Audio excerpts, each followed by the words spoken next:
suite du festival, FS-Star, avec la projection de ce film dans un instant, un film signé Julien Seri qui n'est pas là, mais qui va nous dire un petit mot tout à l'heure. Par contre, nous avons Pascal Si, qui est producteur, qui est scénariste de ce film, qui a plutôt bien fonctionné. C'est en janvier dernier que ce film est sorti. Film indépendant, avec des petits moyens, donc il faut quand même le dire.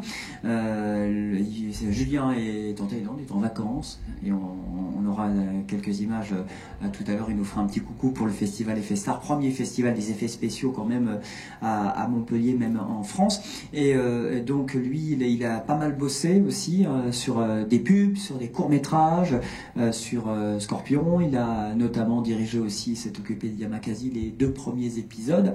Et au départ, il était simple cadreur, passionné par le sport. Il s'est dit, c'est ce métier que j'ai envie de faire. Il a bien fait parce que, Pascal, ça fonctionne. Ça a plutôt bien marché, ce film à être fait. Bah oui, on est assez content parce qu'il a beaucoup circulé, surtout dans les festivals. Il a eu une très bonne réputation en festival. Il a fait un peu le tour du monde.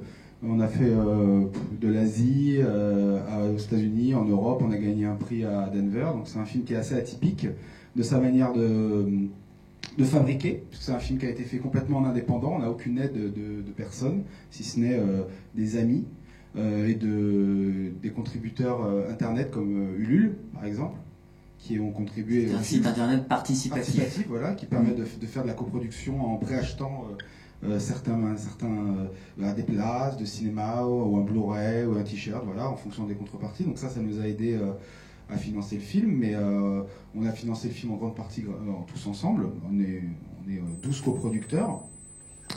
Et le film est très atypique parce qu'il est fabriqué par des gens qui connaissent ce métier. Donc c'est le 4e film de Julien. C'est pas un premier film d'étudiants ou c'est pas un premier film fauché, mais par des gens qui font leur premier film. C'est vraiment un film de gens qui ont tous du métier. Donc du coup, ça sort sans l'image, puisque finalement, on sent pas vraiment le manque de moyens qui est vraiment conséquent, puisqu'on est vraiment dans une fourchette très très très basse. Il y a beaucoup d'effets spéciaux, paradoxalement, sur le film, puisque visible et invisible, il y a les deux. Il y a des visibles et invisibles, effectivement, parce que Julien est quand même quelqu'un qui fait beaucoup de publicité, donc qui a l'habitude de l'image. Il tient beaucoup à l'aspect visuel du film, et donc il y a une partie du film qui se passe, une très grande majorité du film qui se passe de nuit, donc il y a beaucoup d'effets invisibles, des effaçages, des réflexions, et il y a aussi des moments où vous allez voir comme des passages de drones. Donc certains sont en full 3D, c'est-à-dire ils sont carrément faits à partir de rien. Et certains sont des shots, parce que vous savez qu'en France, à Paris en particulier, c'est très compliqué d'avoir des autorisations pour les drones, les appareils qui volent. C'est pareil à Montpellier, je te garantis. Ah ouais, en France, je veux dire en France. Et donc du coup, une partie de ces plans, que vous allez reconnaître dans le film, sont tournés en Chine. Et ensuite retravaillés en effets spéciaux pour que ça figure à la France.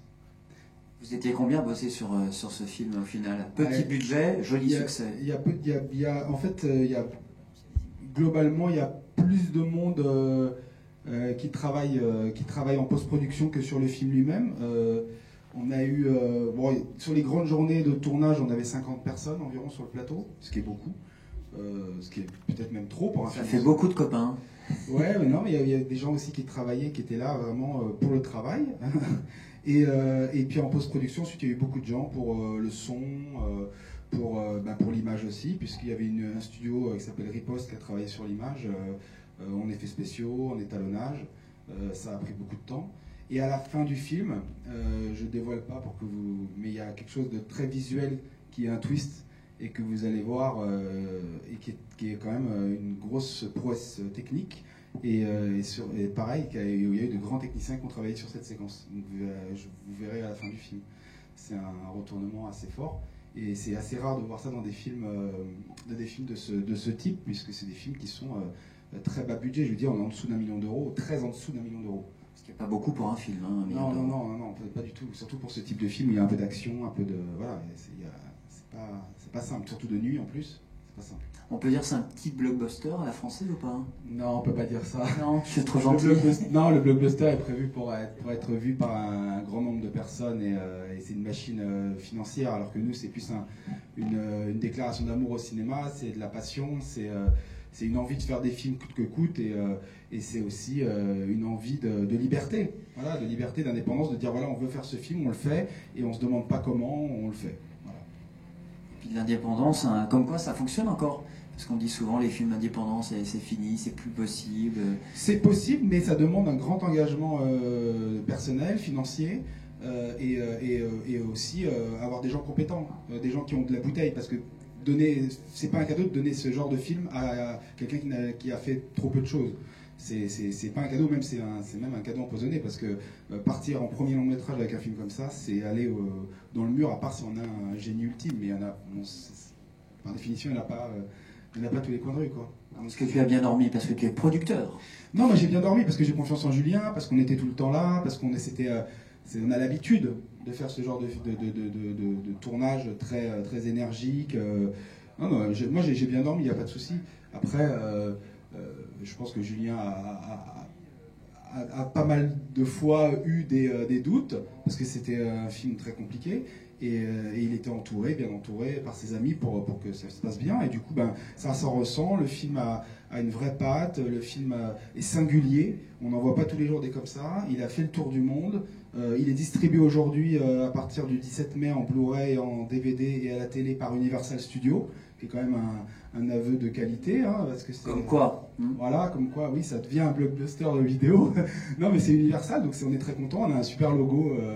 Un logo des grands distributeurs, des grands studios américains devant notre film, donc c'est très sympa. Et on espère que ça va vous plaire et que vous allez reconnaître dans ce film les qualités. Un bon retour du public, un bon retour presse aussi, on dit. Oui. Très efficace, avec peu de moyens, un grand bravo. Voilà, il y a des titres qui reviennent dans la presse pour parler de votre film. Ouais, c'est surtout qu'il est singulier en fait. C'est vraiment un film sur lequel on ne s'attend pas du tout à ce qu'on va voir. Au début, on a l'impression qu'on sait à peu près de quoi ça parle, on sait à peu près dans les codes, on a des codes, mais à un moment donné, il twist vraiment, et on part sur un final qui est imprévisible. Et ça, tout le monde l'a reconnu, et dans le monde entier, c'est pour ça qu'il a très bien marché, qu'il a été très soutenu, c'est que personne ne peut s'attendre à ça, et aujourd'hui, le public a besoin d'être surpris, a besoin d'avoir quand même... il aime bien les acquis, mais il aime bien être surpris. Et là, ce film-là est très surprenant à ce niveau-là. C'est cool qu'il soit présenté ici à Effet Star pour ce premier festival des effets spéciaux. Julien va nous dire un petit mot, non? Parce qu'on va lancer une petite vidéo si tu veux. Je crois qu'entre deux avions, il est venu nous dire un petit mot dans le cadre de ce festival à Effet Star. C'est lui le réalisateur de Night Fair. On l'a dit, c'est pas son premier, c'est son 4e film. Il fait beaucoup de publicité, beaucoup de courts-métrages. Et Julien, nous dit un petit mot. Bonsoir à tous. Merci à Effet Star d'avoir accueilli mon petit dernier film, Night Fair. Merci à vous d'être dans la salle. Je ne pourrais pas être avec vous parce qu'en fait, je pars en Thaïlande avec mes enfants en vacances. Donc Pascal Sid, qui est coproducteur et co-scénariste du film, sera là pour me représenter. Voilà, écoutez, j'espère que vous allez passer une bonne soirée, que le film va vous plaire. Nous, on pensera à vous de Thaïlande. Pas longtemps, pas beaucoup, mais on aura une pensée pour vous quand même. Voilà. J'espère que vous allez passer une bonne projection. En tout cas, je suis très fier de mon petit dernier film. Donc, pressé d'avoir vos retours. À très vite et bonne soirée, bonne projection. Au revoir. Voilà le petit message. C'est sympa quand même depuis l'aéroport de Paris ou de Bangkok. Bon, pour le film Night Fair, est-ce que Pascal, tu as des choses à redire, à repréciser sur ce film qu'on va voir, que certains ont peut-être déjà vu, qui est sorti en janvier? Qu'est-ce que je pourrais préciser qu'on est très content du film, qu'on espère qu'il va vous plaire, que c'est un film qui est fait à l'énergie, qui a été... je peux vous raconter l'histoire, tout simple, c'est Julien qui a beaucoup de mal à monter ses films. Ça fait 8 ans qu'il essaie de monter un nouveau film. Un jour, il me dit chez lui, écoute, j'en ai marre, il y a eu une grosse déception sur un financement et le film qu'il préparait et qui finançait depuis un moment n'allait pas se faire. Et il m'a dit, je vais arrêter le métier, j'en ai marre, j'arrête ça, j'ai eu ma chance, j'arrête maintenant. Et je lui dis non, c'est pas possible, tu peux pas faire ça, il y a forcément une idée, quelque chose qu'on pourrait faire. On était en avril à ce moment-là. Et il me pitch une idée, voilà, deux jeunes qui font un taxi basket, donc qui prennent un taxi et qui partent en courant sans payer la course. Et sauf qu'ils tombent sur le mauvais taxi qui ne va pas les lâcher. Du coup, sur cette idée-là me vient un film en tête et j'en discute avec lui et on tire les lignes assez rapidement sur la journée. Voilà ce qui pourrait se passer, ce qui pourrait se passer, ce qui pourrait se passer. À partir de ce moment-là, on commence à convoquer plusieurs personnes de son entourage, de notre entourage en fait, et on commence à rentrer dans une espèce de préparation, mais qui s'est avérée être une vraie préparation et qui a déboulé sur un film au mois d'août. On a tourné au mois d'août. On a eu l'idée au mois d'avril, on a écrit au mois de mai, on a casté, financé au mois de janvier. Tournage au mois... Ah non, mais c'était l'année suivante. Donc on a tourné en 2014. Il y a un temps très très réduit, hein, quand on sait, il y a certains films qui sont déjà en boîte pendant 6 mois avant d'être commercialisés. On a tourné, pour tout vous dire, 3 semaines. Ensuite, Julien a fait le montage, et ensuite on est reparti encore une semaine de tournage pour, vous allez voir, la fin, parce que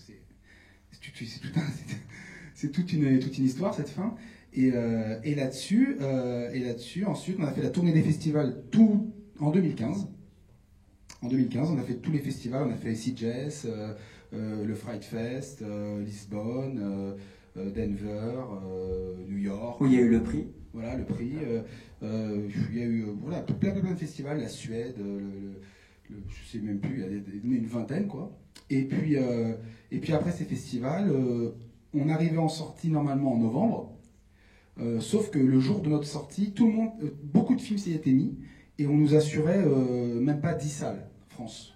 Et donc on a pris la décision, pour quand même faire exister le film, de le décaler à janvier pour que ce soit une date plus propice à sa sortie. Malheureusement, le jour de sa sortie, on a eu quoi, je crois 50 copies ou 60 copies, mais de toute façon, toutes les semaines, c'est vraiment très compliqué. Toutes les semaines, pour tous les films, hein. À part les énormes machines, c'est toujours très compliqué de sortir un film en France. C'est un marché très compliqué. Entre les films américains, les films pour enfants et les gros films français, il y a environ 20 films par semaine.